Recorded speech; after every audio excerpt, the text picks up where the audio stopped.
Hello and welcome to Supergrads by Top Rankers, India's top CAT preparation coaching in 2025 and 2026. Today with us we have Mayur Mishra sir and Rashmi Sharma. Rashmi scored extremely well in her CAT 2025 results. Rashmi, just on the top of your head, many congratulations. How are you feeling? Thank you, sir. Thank you for the wishes. Yeah, I have mixed feelings about it. Great. Happy. Were you expecting you to score somewhere better? How did the exam go around? Just wanted to know your thoughts around it. Yes, like most of the students, certainly I was expecting, I have this feeling that maybe if I could have done more questions, I could have done better. So that feeling is there, yes. And in the exam day, I think on the exam day only I realized that in the English section VARC, I did not do my best, I think, on the Okay. basis of the number of questions only. Yeah. So, based on your understanding, even for the people who are watching us right now, what would be your suggestion to CAT 2026 aspirants in terms of preparation? And as you already mentioned, the exam day mentality with which they should be going forward. One thing that I personally feel is that on the exam day, it's better to disconnect from all the preparation that you have done till that point. It is to go with a fresh mind. Your main goal, no matter how much you've scored or how your uh, sections have been or whatever, at that point, your aim is to score as high as possible in all the sections individually. So you just need to, no matter how in depth you know your concepts or whatever, but at that point your score is to score. So whatever works for you, go for it. If it's the options or anything, just you have to focus. You have to give it all your best in those 2 hours. That's all important. Take it section wise. The advice is so generic. So for VRC, any specific piece of advice for the aspirants? For me personally, what works for I think is increasing the number of attempts in the question. Obviously, I mean, if you are someone who is struggling with accuracy, then obviously you'll have to maintain a check. But if have a more or less a better grasp at English, then increase the number of questions because I think it in the end it suits you better. What about DILR? DILR, according to me, was the toughest subject. Like it was something that I was very scared of to not even clear sectional. For that, LRD is for LRD. I think only one thing works, and that is regular continuous practice to be able to function on the D-Day. Nothing else. I mean, maybe people who might be naturally good at it can do it, but for most of the others, I would say regular, even 2 questions every day work. They should be doing it. It's not About quantitative something ability? What for about quants? quants. Quants also learning the concepts is one thing, but if I think doing the questions by hand and doing the questions in the time limit is what works best. Like you will never feel that you're prepared if you're just revising through the concept. So time sections certainly help. What should be the ratio of practice versus concepts versus revision? Practice, concept, and revision. Uh, I think ratio would be, I think practice and revision should be equal. I would say 40 and 20% concepts because you can always revise and go back to the concepts. But so yeah, 40 for the concepts, for the practice and revision, and 20 for the concepts, which you learn as you practice questions. What is the role of repetition? Repetition, yes, repetition is what constitutes practice and revision. Revision is a very important part of the process, I would say, yes. Uh, After getting a decent score in DILR and QA, but slightly not what you were expecting in VRC. So what all things you have changed from last year to this year, which made you score well in these two areas?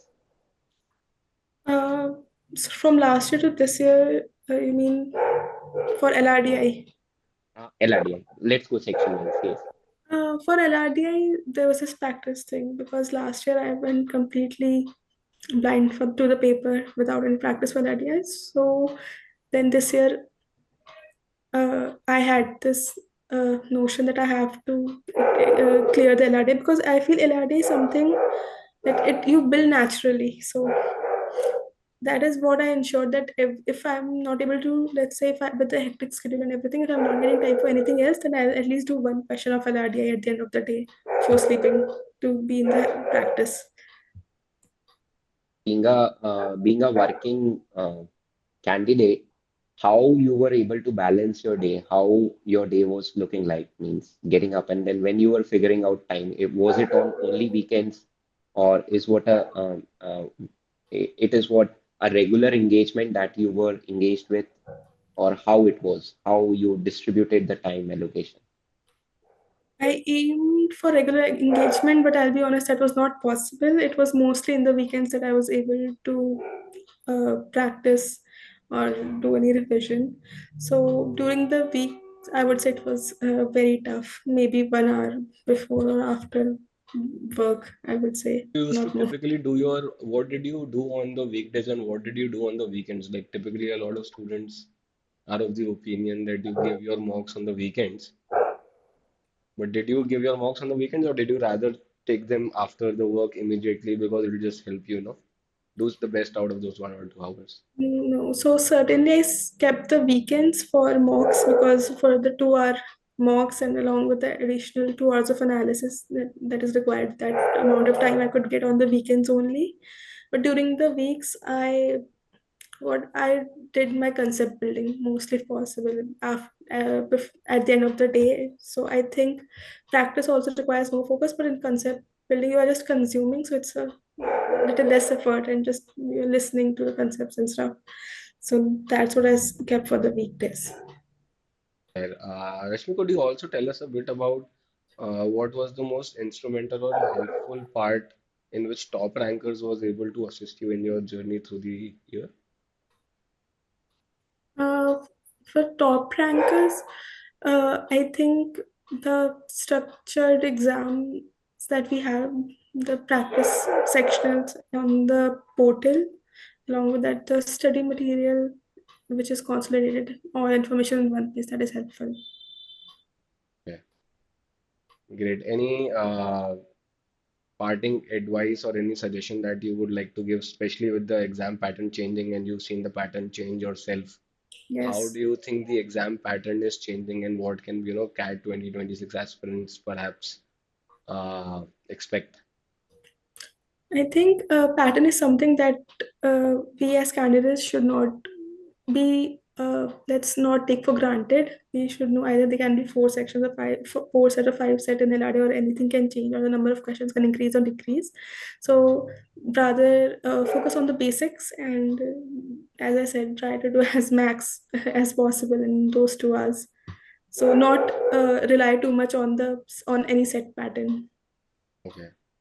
Well, basically, expect the unexpected. That is the strategy with which we go forward. Just work Yes. on your basics as much as we can. Your Lovely. fixed strategy should be 40% and 60% should be dynamic, which will be as per after looking at the paper. Yes. And how when you enter the exam, the when you click on that button, enter the examination, then when you enter to the section, what were the things that you did immediately? Means you skimmed through the section, or was it like, yeah, I started with question number one, all these things happened before the examination, but during the examination, I just try and go and attempt the questions. So what were the actions, or you were calm and compassionate to follow all the set rules? Ki I will go skim through the section and then I will attempt it and then I will go with round three. I tried to, sir, honestly, I tried to follow the plan, at least for the first section, which was VARC. I decided that I'll cover the passages first, and then in middle I will do the one single questions. I did try to follow the script, and then followed by LRD. I also follow, like I had this whole plan at how I'm going to approach each section, and I tried as much as possible to follow them. For LRDI, that is to find the easiest doable sets that you can. And even if you're not able to solve one question, one set completely, then at least try two sets half, then it's better if you not to get stuck on one question on, let's say, more than 5 minutes. So I was able to follow these strategies. I think in quants also the strategy to do the easy questions, short, quicker questions first. I think this time this it did not work because most of the questions were on the lengthier side. So it was very hard for me to find uh, quicker questions to do. Okay, just one last question, Rashmi. Were you able to sleep one night before the exam? It was difficult, yes, it was very difficult, but since I did not want to be very sleep deprived in the exam, because so I tried my best to be as calm as possible, yes. That's always the case. Everybody keeps advising you to sleep on time, but one day before the exam time, you just know things just they just happen in the I last agree, 24 I hours. agree. So that's great. Thanks a lot, Rashmi, for joining us. Thanks a lot, Mayur sir. This was really insightful. And Rashmi, many, many congratulations again and all the best for your upcoming endeavors. We still have the last lap to go with a lot of preparation for GDPIs and group activities and whatnot. Of course, we have the Admature module, which is helping students through and through in this. And yeah, looking forward to taking you to right towards the steps of your college door, your target college in the next few months. All the Thank best. thank you for all the help and support. The best, Rashmi.